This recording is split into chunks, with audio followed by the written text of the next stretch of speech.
We're here in the historic market town of Midhurst. Famous for polo, the Veuve Clicquot Gold Cup is played here every year, a rather good farm shop, and the Cowdray ruins.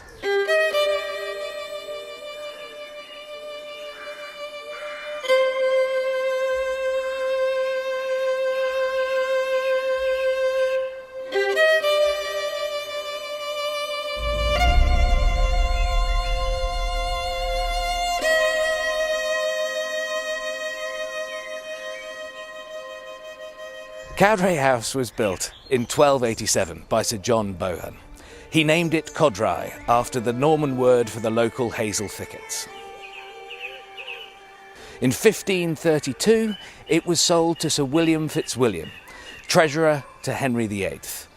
This was the time of the dissolution of the monasteries by Henry VIII, and Fitzwilliam was also given the local Esborne Priory, which was then disbanded. All of the nuns were evicted, and the sub-prioress at the time cursed the Cowdray line, saying it would end in fire and water.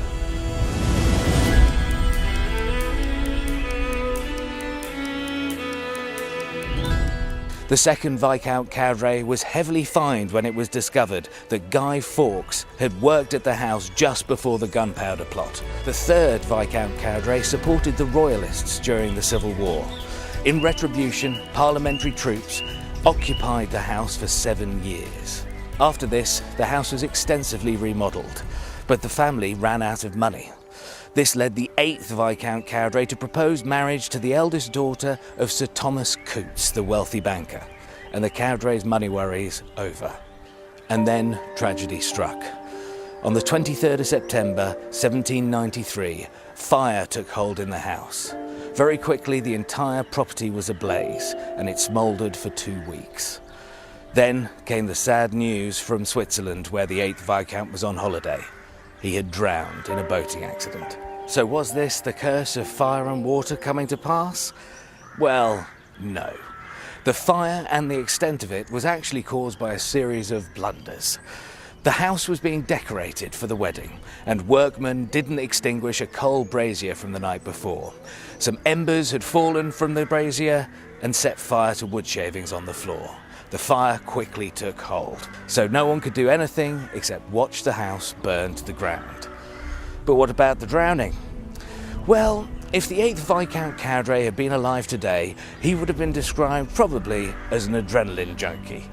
The boat accident was actually him and a friend trying to go over the waterfalls of the River Rhine.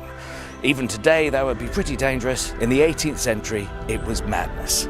Despite being warned not to do it by local watermen and banned by the Swiss authorities, the Cowdray still went ahead, and in what's probably the least surprising accident in history, the boat turned over and they were both drowned. So, was it the curse of fire and water?